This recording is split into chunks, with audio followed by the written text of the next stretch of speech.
मित्रों नमस्कार। मैं ना सोनांचली कथा कहानी और उपन्यास के इस अंक के साथ पुनः उपस्थित हूँ। दोस्तों, इस समय मैं वाचन कर रहा हूँ उपन्यास राग दरबारी का, जिसे लिखा है श्रीलाल शुक्ल ने। दोस्तों, अब तक मैं उपन्यास राग दरबारी के 5 भागों का वाचन अपने वाचन के पिछले क्रम में कर चुका हूँ। आज लीजिए सुनिए उपन्यास राग दरबारी के 6वें भाग का वाचन मेरे अर्थात नाथ सोनांचली के स्वर में। शहर से देहात को जाने वाली सड़क पर एक साइकिल रिक्शा चला जा रहा था।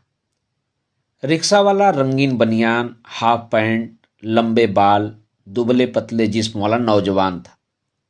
उसका पसीने से लथपथ चेहरा देखकर वेदना का फोटोग्राफ नहीं बल्कि वेदना का कार्टून आंख के आगे आ जाता था। रिक्शे पर अपनी दोनों जांघों पर हाथों की मुट्ठियां जमाए हुए बदरी पहलवान बैठे थे। रिक्शे पर उनके पैरों के पास एक संदूक रखा हुआ था। दोनों पैर संदूक के सिरों पर जमाकर स्थापित कर दिए गए थे। इस तरह पैर टूटकर रिक्शे के नीचे भले ही गिर जाए, संदूक के नीचे गिरने का कोई खतरा नहीं था। संध्या का बेमतलब सुहावना समय था। पहलवान गांव का अभी 3 मील दूर होगा।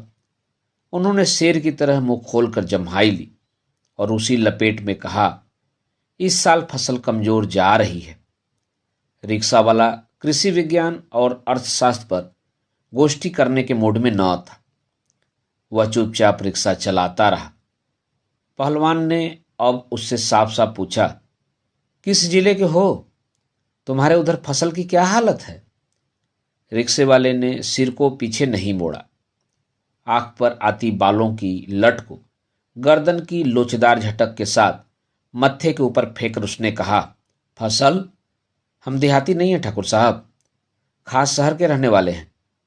इसके बाद वह कुल्हे मटका मटका कर जोर से रिक्शा चलाने लगा।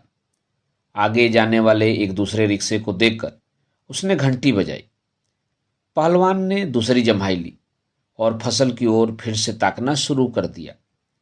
रिक्शा वाला सवारी की यह बेरुखी देखकर उलझन में पड़ गया।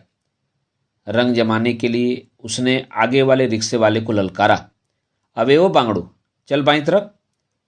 आगे का रिक्शा वाला बाईं तरफ हो लिया। पहलवान का रिक्शा उसके पास से आगे निकल गया। निकलते निकलते इस रिक्शे वाले ने बाईं ओर के रिक्शे वाले से पूछा, क्यों, गोंडा का रहने वाला है या बहराइच का? वह रिक्शे वाला एक आदमी को कुछ गठरियों और एक गठरी नुमा बीबी के साथ लाद कर धीरे धीरे चल रहा था। इस भाईचारे से खुश होकर बोला, गोंडा में रहते हैं भैया। शहरी रिक्शे वाले ने मुंह से सिनेमा वाली सीटी बजाकर और आंखें फैलाकर कहा, वही तो। पहलवान ने इसे भी अनसुना कर दिया। सांस खींचकर कहा, जरा स्पीड बढ़ाए रहो मास्टर। रिक्शा वाला सीट पर उचक उचक कर रफ्तार बढ़ाने और साथ ही भाषण देने लगा। ये गोंडा बहराइच और इधर उधर के रिक्शे वाले आकर यहाँ का चलन बिगाड़ते हैं। दाएं बाएं की तमीज नहीं। इनसे ज़्यादा समझदार तो भूसा गाड़ियों के बैल होते हैं। बिल्कुल होश हैं। अंग्रेजी बाजारों में बिरहा गाते निकलते हैं। मोची तक को रिक्शे पर बैठाकर उसे हुजूर सरकार कहते हैं। कोई पूछ दे कि माल एवेन्यू का फ्रैप्टन स्क्वायर चलो तो दांत निकाल देते हैं। इनके बाप ने भी कभी इन जगहों का नाम सुना हो तो? पहलवान ने सिर हिलाया, कहा, ठीक कहते हो मास्टर। उधर वाले बड़े दलिद्दर होते हैं, सत्तू खाते हैं और चना दबाकर रिक्शा चलाते हैं। 4 साल में बीमारी घेर लेती है तो घिघियाने लगते हैं। रिक्शे वाले ने हिकारत से कहा, चमड़ी चली जाए पर दमड़ी न जाए। बड़े मक्खी चूस होते हैं। पिछले साल लू में एक साला रिक्शा चलाते चलाते सड़क पर ही टें बोल गया। देह पर बनियान भी न थी, पर टेंट से 22 रुपये निकले। पहलवान ने सिर हिलाकर कहा, लू बड़ी खराब चीज होती है। जब चल रही हो तो घर से निकलना नहीं चाहिए। खा पी कर दरवाजा बंद करके पड़े रहना चाहिए। बात बड़ी मौलिक थी। रिक्शे वाले ने हेकड़ी से कहा, मैं तो यही करता हूँ। गर्मियों में बस शाम को सनीमी के टाइम गाड़ी निकालता हूँ। पर ये साले देहाती रिक्शे वाले, इनकी न पूछिए ठाकुर साहब, साले जान पर खेल जाते हैं। चवन्नी के पीछे मुंह से फेना गिराते हुए दोपहर को भी मीलों चक्कर काटते हैं। इक्के का घोड़ा भी उस वक्त पेड़ का साया नहीं छोड़ता, पर इस साले मारे ही कारत के रिक्शे वाले का मुंह थूक से भर गया और गला रूध गया। उसने थूक कर बात खत्म की। साले जरा सी गर्म हवा लगे ही सड़क पर लेट जाते हैं। पहलवान की दिलचस्पी इस बातचीत में खत्म हो गई थी। वे चुप रहे। रिक्शे वाले ने रिक्शा धीमा किया और बोला, सिगरेट पी ली जाए। पहलवान उतर पड़े और रिक्शे पर जोर देकर एक और खड़े हो गए। रिक्शे वाले ने सिगरेट सुलगा ली। कुछ देर वह चुपचाप सिगरेट पीता रहा, फिर मुंह से धुएं के गोल गोल छल्ले छोड़कर बोला, उधर के देहाती रिक्शे वाले दिन रात बीड़ी फूंक फूंक कर दांत खराब करते रहते हैं। अब तक पीछे का रिक्शा वाला भी आ गया, फटी धोती और नंगा बदन। वह कौंध कौंध कर रिक्शा खींच रहा था। शहरी रिक्शे वाले को देखकर भाईचारे के साथ बोला, भैया तुम भी गोंडा के हो क्या? सिगरेट फूंकते हुए इस रिक्शे वाले ने नाक सिकोड़ कर कहा, अबे परे हट, क्या बकता है? वह रिक्शे वाला खिर खिर करता हुआ आगे निकल गया। आज के भावुकतापूर्ण कथाकारों ने न जाने किससे सीखकर बार बार कहा है कि दुख मनुष्य को माजता है। बात कुल इतनी नहीं है। सच तो यह है कि दुख मनुष्य को पहले खींचता है, फिर खींचकर निचोड़ता है, फिर निचोड़कर उसके चेहरे को घुघु जैसा बनाकर उस पर दो चार काली सफेद लकीरें खींच देता है, फिर उसे सड़क पर लंबे लंबे डगों से टहलने के लिए छोड़ देता है। दुख इंसान के साथ यही करता है और उसने गोंडा के रिक्शे वाले के साथ भी यही किया था। पर शहरी रिक्शे वाले पर इसका कोई असर नहीं हुआ। सिगरेट फेंक कर उसकी ओर बिना कोई ध्यान दिए उसने अपना रिक्शा तेजी से आगे बढ़ाया। दूसरा भाषण शुरू हुआ। अपना वसूल है यह ठाकुर साहब कि चोखा काम चोखा दाम। 8 आने कहकर 7 आने पर तोड़ नहीं करते। जो कह दिया सो कह दिया। एक बार एक साहब मेरी पीठ पर बैठे बैठे घर के हालचाल पूछने लगे। बोले, सरकार ने तुम्हारी हालत खराब कर रखी है, रिक्शे पर रोक नहीं लगाती। कितनी बुरी बात है कि आदमी पर आदमी चढ़ता है। मैंने कहा, तो मत चढ़ो। वे कहने लगे, मैं तो इसलिए चढ़ता हूं कि लोग अगर रिक्शे का बायकाट कर दें तो रिक्शे वाले भूखों मर जाएंगे। उसके बाद वे फिर रिक्शे वालों के नाम पर रोते रहे। बहुत रोए। रोते जाते थे और सरकार को गाली देते जाते थे। कहते जाते थे कि तुम यूनियन बनाओ, मोटर रिक्शा की मांग करो। न जाने क्या क्या बकते जाते थे। मगर ठाकुर साहब, हमने भी कहा कि बेटा झाड़े रहो, चाहे कितना रो, हमारे लिए किराए की अठन्नी में 1 पाई कम नहीं करूंगा। पहलवान ने आंखें बंद कर ली थी। जमाही लेकर बोले, कुछ सिनेमा का गाना वाना भी गाते हो या बातें ही झलते रहोगे? रिक्शे वाले ने कहा, यहाँ तो ठाकुर साहब 2 ही बातें हैं, रोज सिनेमा देखना और फटाफट सिगरेट पीना।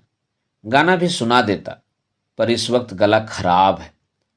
पहलवान हंसे, तब फिर क्या, शहर का नाम डुबोए हुए हो? रिक्शा वाला इस अपमान को शालीनता के साथ हजम कर गया। फिर कुछ सोचकर उसने धीरे से लारी लप्पा की धुन निकालनी शुरू की। पहलवान ने उधर ध्यान नहीं दिया। उसने सवारी की तबीयत को गिरा देखकर फिर बात शुरू की। हमारे भाई भी रिक्शा चलाते हैं, पर सिर्फ खास खास मोहल्लों में सवारियां ढोते हैं। एक सुल्तानपुरी रिक्शे वाले को उन्होंने 2-4 दाव सिखाए तो वह रोने लगा। बोला, जान ले लो पर धर्म न लो, हम इस काम के लिए सवारी न ला देंगे। हमने कहा कि भैया बंद करो, गधे को दुलकी चलाकर घोड़ा न बनाओ। शिवपालगंज नजदीक आ रहा था। उन्होंने रिक्शे वाले को सनद जैसी देते हुए कहा, तुम आदमी बहुत ठीक हो, सबको मुंह न लगाना चाहिए, तुम्हारा तरीका पक्का है। फिर वे कुछ सोचकर बोले, पर तुम्हारी तंदुरुस्ती कुछ ढीली ढीली है, कुछ महीने दंड बैठक लगा डालो, फिर देखो क्या होता है। उससे क्या होगा? रिक्शे वाले ने कहा, मैं भी पहलवान हो जाऊंगा। पर अब पहलवानी में क्या रखा है? लड़ाई में जब ऊपर से बम गिरता है तो नीचे बड़े बड़े पहलवान ढेर हो जाते हैं। हाथ में तमंचा हो तो पहलवान हुए तो क्या और न हुए तो क्या। कुछ रुक कर रिक्शे वाले ने इत्मीनान से कहा, पहलवानी अब तो देहात में ही चलती है ठाकुर साहब, हमारे उधर तो अब छुरेबाजी का जोर है। इतनी देर बाद बदरी पहलवान को अचानक अपमान की अनुभूति हुई। हाथ बढ़ाकर उन्होंने रिक्शा वाले की बनियान चुटकी से पकड़कर खींची और कहा, अबे घंटे भर से यह ठाकुर साहब क्या लगा रखा है, जानता नहीं मैं बाभन हूं। यह सुनकर रिक्शा वाला पहले तो चौंका, पर बाद में उसने सर्वोदयी भाव ग्रहण कर लिया।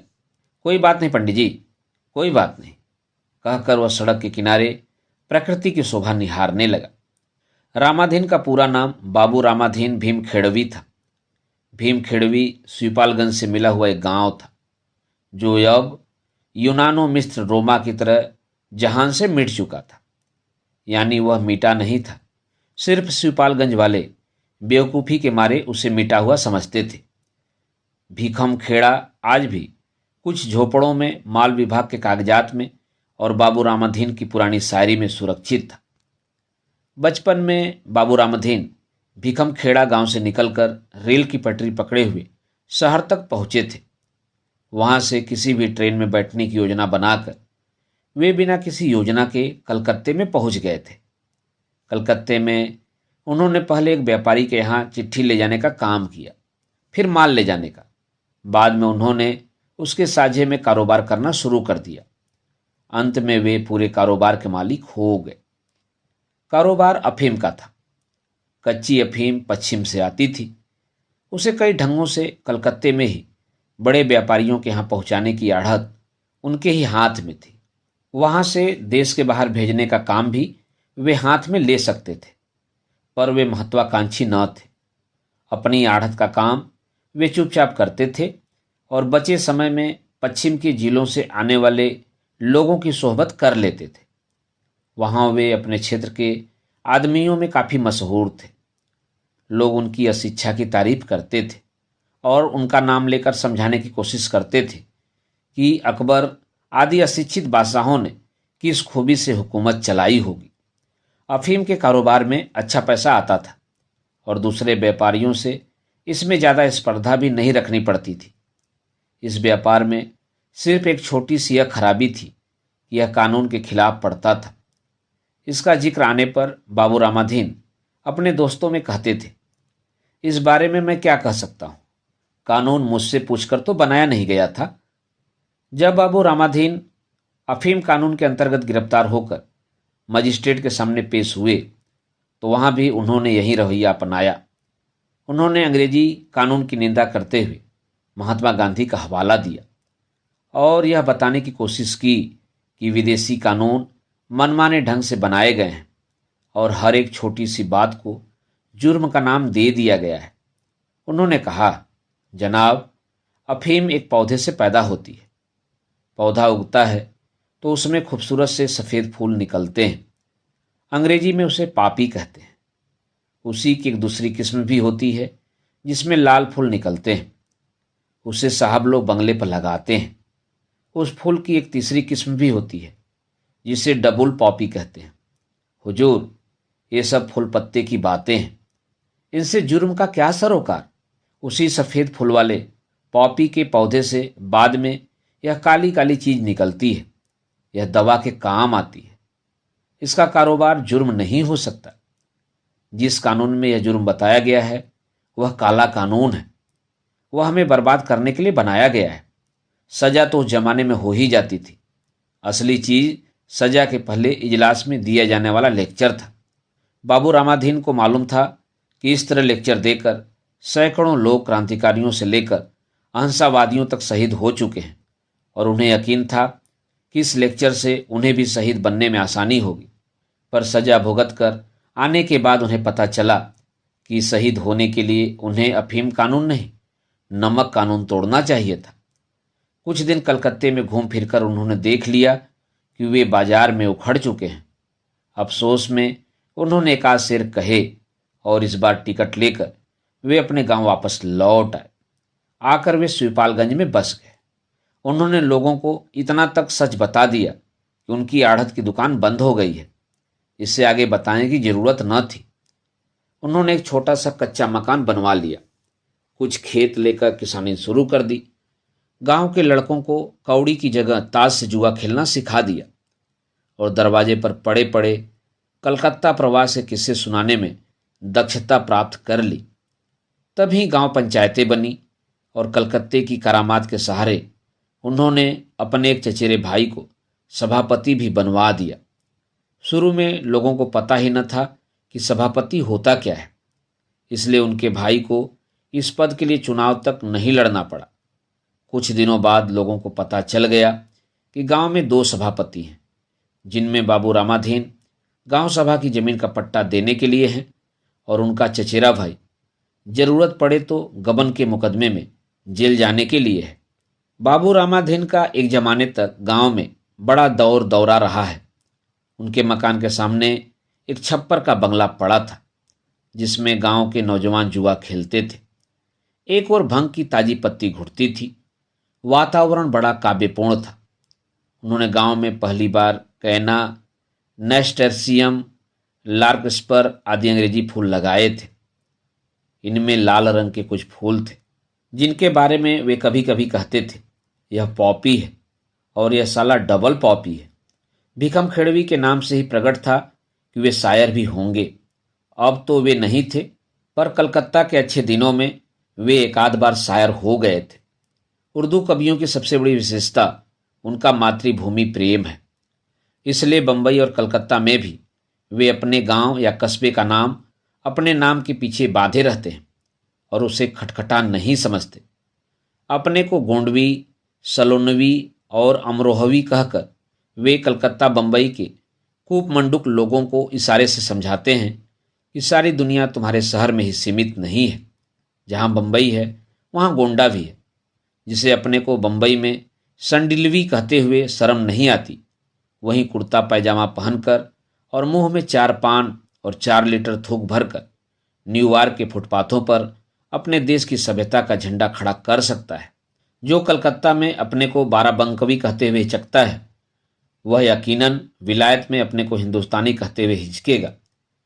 इसी सिद्धांत के अनुसार रामाधीन कलकत्ता में अपने दोस्तों के बीच बाबू रामाधीन भीम खेड़वी के नाम से मशहूर हो गए थे। यह सब दानिश टांडवी की सोहबत में हुआ था। वे टांडवी की देखा देखी उर्दू कविता में दिलचस्पी लेने लगे और चूंकि कविता में दिलचस्पी लेने की शुरुआत कविता लिखने से होती है, इसलिए दूसरों के देखते देखते उन्होंने एक दिन एक शेर लिख डाला। जब उसे टांडवी साहब ने सुना, जैसा कि एक शायर को दूसरे शायर के लिए कहना चाहिए, कहा, अच्छा शेर कहा है। रामाधीन ने कहा, मैंने तो शेर लिखा है, कहा नहीं है। वे बोले, गलत बात है, शेर लिखा नहीं जा सकता। पर मैं तो लिख चुका हूं। नहीं, तुमने शेर कहा है, शेर कहा जाता है, यही मुहावरा है। उन्होंने रामाधीन को शेर कहने की कुछ आवश्यक तरकीबें समझाई। उनमें एक यह थी कि शायरी मुहावरे के हिसाब से होती है, मुहावरा शायरी के हिसाब से नहीं होता। दूसरी बात शायर के उपनाम की थी। टांडवी ने उन्हें सुझाया कि तुम अपना उपनाम ईमान शिवपालगंजी रखो, पर ईमान से तो उन्हें यह ऐतराज था कि उन्हें इसका मतलब नहीं मालूम। शिवपालगंजी इसलिए खारिज हुआ कि उनके असली गांव का नाम भीखम खेड़ा था और उपनाम से ही उन्हें इसलिए ऐतराज हुआ कि अफीम के कारोबार में उनके कई उपनाम चलते थे और उन्हें कोई नया उपनाम पालने का शौक न था। परिणाम यह हुआ कि वे शायरी के क्षेत्र में बाबू रामाधीन भीम खेड़वी बनकर रह गए। कलूटी लड़कियां हर शाम मुझको छेड़ जाती हैं, इस मिसरे से शुरू होने वाली एक कविता उन्होंने अफीम की डिबियों पर लिखी थी। पर शायरी की बात सिर्फ दानिश टांडवी की सोहबत तक रही। जेल जाने पर उनसे आशा की जाती थी कि दूसरे महान साहित्यकारों और कवियों की तरह अपने जेल जीवन के दिनों में वे अपनी कोई महान कलाकृति रचेंगे और बाद में एक लंबी भूमिका के साथ उसे जनता को पेश करेंगे। पर वे 2 साल जेल के खाने की शिकायत और कैदियों से हंसी मजाक करने, वार्डरों की गालियां सुनने और भविष्य के सपने देखने में बीत गए। शिवपालगंज में आकर गजहा लोगों के सामने अपनी वरिष्ठता दिखाने के लिए उन्होंने फिर से अपने नाम के साथ भीखम खेड़वी का खटखटा बांधा। बाद में जब बिना किसी कारण के सिर्फ गांव की या पूरे भारत की सभ्यता के असर से वे गुटबंदी के शिकार हो गए, तो उन्होंने एक आध शेर लिखकर यह भी साबित किया कि भीखम खेड़वी सिर्फ भूगोल का नहीं, कविता का भी शब्द है। कुछ दिन हुए बद्री पहलवान ने शिवपालगंज से 10 मील आगे एक दूसरे गांव में आटा चक्की की मशीन लगाई थी। चक्की ठाठ से चली और वैद्य जी के विरोधियों ने कहना शुरू कर दिया कि उसका संबंध कॉलेज के बजट से है। इस जनभावना को रामधीन ने अपनी इस अमर कविता द्वारा प्रकट किया था। क्या करिश्मा है कि ये रामाधीन भीम खेड़वी खोलने कॉलेज चले, आटे की चक्की खोल गई। गांव के बाहर बद्री पहलवान का किसी ने रिक्शा रोका। कुछ अंधेरा हो गया था और रोकने वाले का चेहरा दूर से साफ नहीं दिख रहा था। बद्री पहलवान ने कहा, कौन है बे? अबे तबे न करो पहलवान, मैं रामाधीन हूं, कहता हुआ एक आदमी रिक्शे के पास आकर खड़ा हो गया। रिक्शे वाले ने एकदम से बीच सड़क पर रिक्शा रोक दिया। आदमी धोती कुर्ता पहने था, पर धुतलके में दूसरे आदमियों के मुकाबले उसे पहचानना हो तो धोती कुर्ते से नहीं, उसके घुटे हुए सिर से पहचाना जाता। रिक्शे का हैंडल पकड़कर वह बोला, मेरे घर में डाका पड़ने जा रहा है, सुना? पहलवान ने रिक्शे वाले की पीठ में एक अंगुली कोचकर उसे आगे बढ़ने का इशारा किया और कहा, तो अभी से क्यों टीलों टीलों लगाए हो? जब डाका पड़ने लगे तब मुझे बुला लेना। रिक्शे वाले ने पैडल पर जोर दिया, पर रामाधीन ने उसका हैंडल इस तरह पकड़ कर रखा था कि उसके इस जोर ने उस जोर को काट दिया। रिक्शा अपनी जगह रहा। बद्री पहलवान ने भुनभुना कर कहा, मैं सोच रहा था कि कौन आफत आ गई जो सड़क पर रिक्शा पकड़कर राण की तरह रोने लगे। रामाधीन बोले, रो नहीं रहा हूं, शिकायत कर रहा हूं। वैद्य जी के घर में तुम ही एक आदमी हो, बाकी तो सब पंसाखा हैं, इसलिए तुमसे कह रहा हूं। एक चिट्ठी आई है जिसमें डकैतों ने मुझसे 5,000 रुपया मांगा है। कहा है कि अमावस की रात को दक्षिण वाले टीले पर दे जाओ। बद्री पहलवान ने अपनी जांग पर हाथ मारकर कहा, मन हो तो दे जाओ, न मन हो तो एक कौड़ी भी देने की जरूरत नहीं, इससे ज्यादा क्या कहें। चलो रिक्शे वाले। घर नजदीक है, बाहर पिसी हुई भंग तैयार होगी। पीकर नहा धोकर कमर में बढ़िया लंगोट कसकर ऊपर से कुर्ता झाड़कर बैठक में हुमस कर बैठा जाएगा। लोग पूछेंगे, पहलवान क्या करके आए हैं?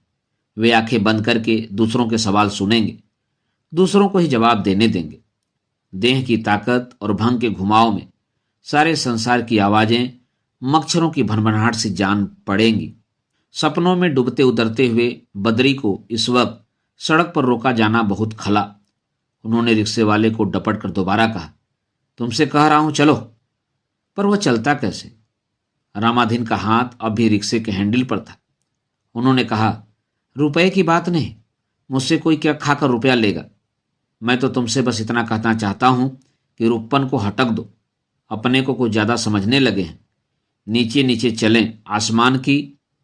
बद्री पहलवान अपनी जागहों पर जोर लगाकर रिक्शे से नीचे उतर पड़े।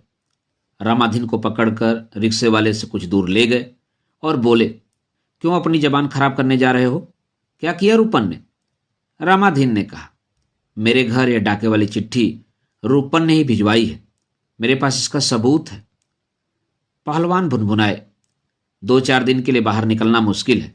इधर मैं गया, इधर यह चोंचला खड़ा हो गया। कुछ सोचकर बोले, तुम्हारे पास सबूत है तो फिर घबराने की क्या बात? रामाधीन को अभयदान देते हुए उन्होंने जोर देकर कहा, तो फिर तुम्हारे यहां डाका वाका न पड़ेगा, जाओ चैन से सो।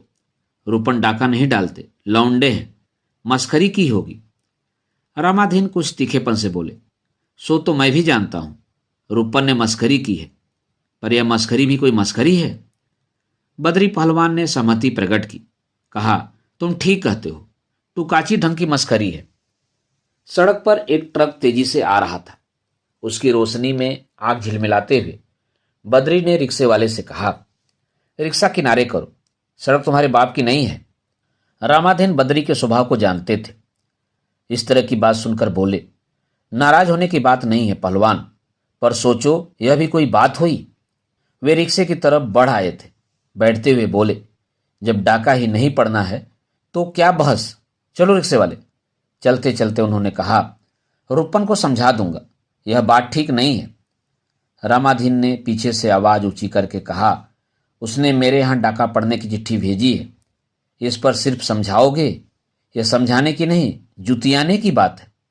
रिक्शा चल दिया। पहलवान ने बिना सिर घुमाए जवाब दिया, बहुत बुरा लगा हो तो तुम भी मेरे यहां वैसी ही चिट्ठी भिजवा देना। दोस्तों, अभी आप सुन रहे थे उपन्यास राग दरबारी के 6वें भाग का वाचन मेरे अर्थात नाथ सोनांचली के स्वर में। दोस्तों, उपन्यास राग दरबारी के अगले भाग का वाचन आप मेरे वाचन के अगले क्रम में सुन सकते हैं। तो जुड़े रहिए कथा कहानी और उपन्यास के साथ। धन्यवाद। नमस्कार।